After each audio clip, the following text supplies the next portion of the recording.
Hello friends, आज हम advance discrete mathematics के ग्राफ थ्योरी की थ्योरम नंबर 1 करेंगे, जो कि है let G be a graph of n is greater than equal to 1 then 1 is less than equal to chromatic number g is less than equal to n.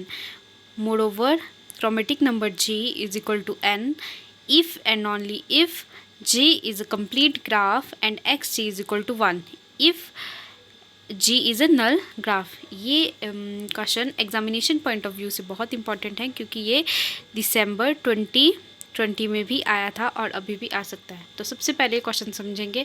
Late G be a graph of order n, मतलब G एक graph है जिसमें n vertices है। n vertices है is greater than equal to 1, मतलब 1 से n जो है वो 1 से ग्रेटर है। नाउ जो क्रोमेटिक नंबर है वो 1 से बराबर या छोटा बड़ा है और n से छोटा या बराबर है। ये तो हो गया फर्स्ट। सबसे पहले तो इतना सा ही सॉल्व करेंगे, हम ये निकालेंगे। तो सबसे पहले 1 is less than equal to chromatic number g, मतलब क्वेश्चन देखते हैं। Since a graph g with at least one vertex require at least one color, therefore xg is greater than equal to 1. सबसे पहले तो ग्राफ g है और मान लेते हैं कि उसमें एक ही वर्टेक्स है, तो एक वर्टेक्स को कितना कलर देंगे? एक कलर देंगे, मतलब 1 वर्टेक्स को कलर देंगे 1, मतलब आपका जो क्रोमेटिक नंबर आ जाएगा, जो आपका क्रोमेटिक नंबर g आ जाएगा वो कितना आ जाएगा? ग्रेटर देन इक्वल टू 1, मतलब कम से कम 1 तो होगा ही होगा और 1 से ज़्यादा भी हो सकता है। Next, also a graph with n vertices will be colouring by at most n colours even if each vertex is assigned different colour. मतलब मान लेते हैं कि अब ग्राफ में कितने वर्टिसेस है? n वर्टिसेस है, तो उसमें कम से कम ज़्यादा से ज़्यादा n कलर्स आएंगे और n से कम भी हो सकते हैं, 50 ज़्यादा n कलर्स आएंगे। जैसे मान लेते हैं अगर n इज इक्वल टू 5 है तो हमारे पास कितने वर्टिसेस आ जाएंगे? 5 वर्टिसेस आ जाएंगे। अब इसमें वर्टिसेस के बीच में कनेक्शन बनाते हैं। तो अब इन 5 वर्टिसेस में मतलब ज़्यादा से ज़्यादा कितने कलर्स आ सकते हैं? 5 कलर ज़्यादा से ज़्यादा आ सकते हैं, मतलब एट मोस्ट 5 कलर्स आएंगे और 5 से कम भी आ सकते हैं। जैसे कि ये और ये वाला वर्टेक्स जो है वो आपस में एडजेसेंट नहीं है, तो इन दोनों को सेम कलर दे देंगे।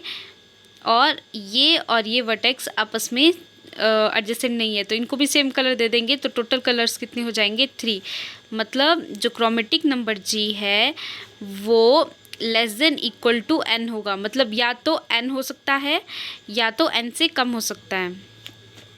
तो फर्स्ट जो इस क्वेश्चन का पॉइंट था, 1 is less than equal to chromatic number g is less than equal to n, वो तो प्रूव हो गया कि 1 से ज़्यादा क्रोमेटिक नंबर हो सकता है और n से कम हो सकता है।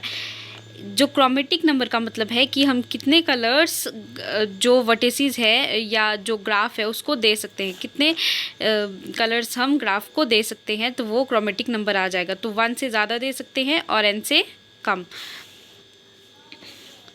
अब इसका सेकेंड पॉइंट है, moreover chromatic number g is equal to n if and only if g is a complete graph less than equal to n। अब सेकेंड पॉइंट है कि xg is equal to n if and only if g is a complete graph। अगर g complete graph है तो chromatic number जो होगा वो equal to n आएगा। तभी आएगा जब क्रोमेटिक नंबर g n तभी आएगा जब जो आपका ग्राफ है वो कंप्लीट होगा। तो let G be a complete graph K n, मतलब कनेक्टिविटी के आ जाएगा एक तरह से connectivity of N.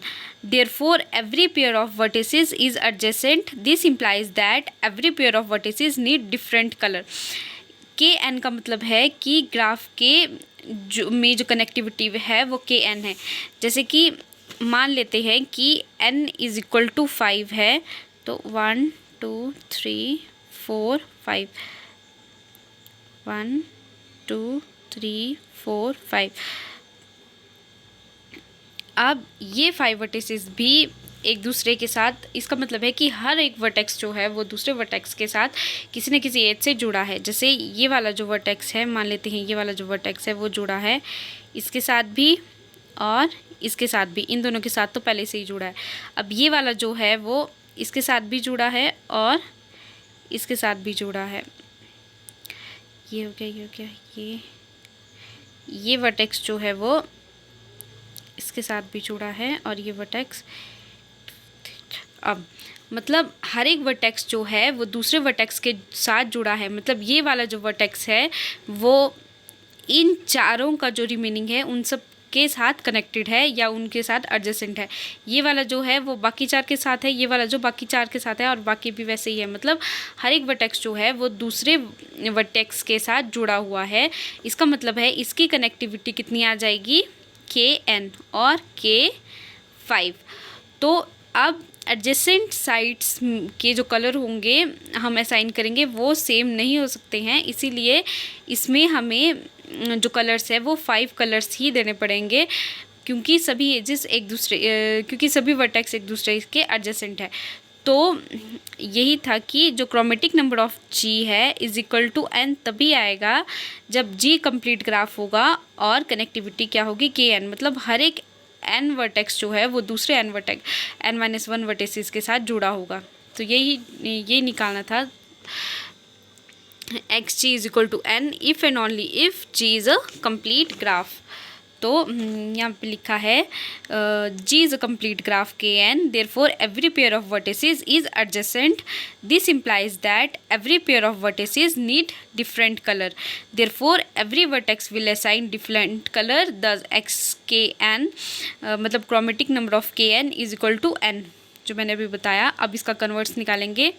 Let x chromatic number of G is equal to N. If possible, let G be not a complete graph Kn. G is not equal to Kn. Then there exist two vertices x and y that are not adjacent. मतलब अगर G जो है वो complete graph नहीं है तो इसमें दो ऐसे वर्टिसेस आ जाएंगे जो एक दूसरे के साथ एडजेसेंट नहीं है।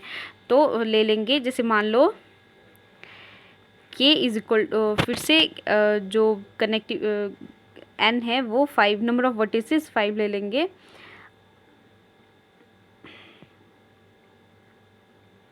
अब इसमें मान लेते हैं कि एक वर्टेक्स X और एक वर्टेक्स Y ये दोनों आपस में एडजेसेंट नहीं है।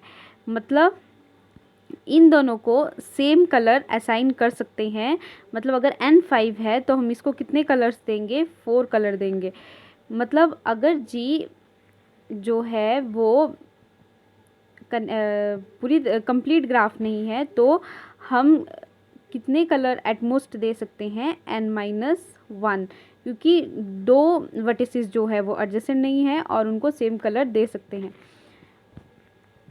Let us assign x and y the same color and every other vertices be assigned different color. Then total number of color used in coloring G is equal to N-1, जो मैंने अभी बताया। Therefore xg is equal to N-1, which lead to contradiction xg is equal to N. But जो हमारा question है उसके हिसाब से xg कितना है, xg कितना है, N है। मतलब कितना हो जाएगा xg, 5 ही रहेगा। So therefore our supposition is wrong, hence G is equal to Kn। मतलब ग्राफ जो है वो कंप्लीट ग्राफ है। अब इसका थर्ड पॉइंट है chromatic number of G is equal to 1 if and only if G is a null graph. Connective जो chromatic number जो है वो 1 तभी आएगा जब G जो होगा वो नल ग्राफ होगा। G जो होगा वो नल ग्राफ होगा। नल ग्राफ का मतलब हो गया है कि उसमें वर्टिसेस तो होंगे पर एज एक भी नहीं होगी। अगर एज नहीं होगी तो उसी को ही नल ग्राफ बोलते हैं।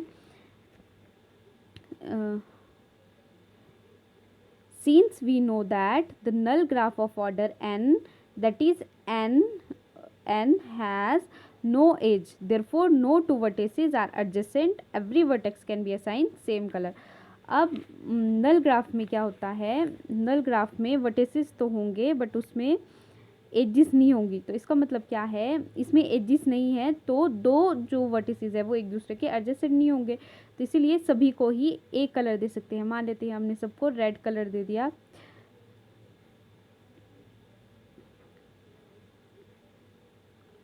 सबको रेड कलर दे दिया, मतलब सबको हमने कितना कलर दे दिया, 1। तो क्रोमेटिक नंबर कितना आ जाएगा, 1 1 या 1 से कम। तो chromatic number of NN is less than equal to 1। NN का मतलब है null graph with N order, मतलब N वर्टिसेस।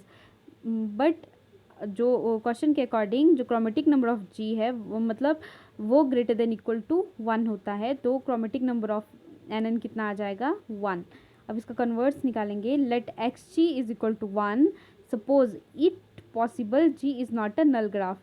अगर G मान लेते हैं कि G नल ग्राफ नहीं है, therefore there exist at least 1 edge in G, at least 2 vertices are adjacent, therefore at least 2 vertices are adjacent, therefore both the vertices cannot assign same color। अगर मान लेते हैं कि जो ग्राफ लिया है, अब इसमें दो नोट्स जो है मतलब एक एज इसमें आ जाएगी। अब एक एज आ गई मतलब ये दोनों वर्टिसेस जो है वो एक दूसरे के एडजेसेंट आ गए। अब ये दोनों एडजेसेंट है मतलब दोनों को हम सेम कलर नहीं दे सकते हैं। तो मान लो हमने इधर रेड कलर दे दिया और इधर क्या दे दिया, ग्रीन कलर, और बाकियों को हमने सबको रेड कलर दे दिया। तो अब कितने कलर्स हो गए यहाँ पे, 2। तो 10 वी नीड एटलीस्ट 2 कलर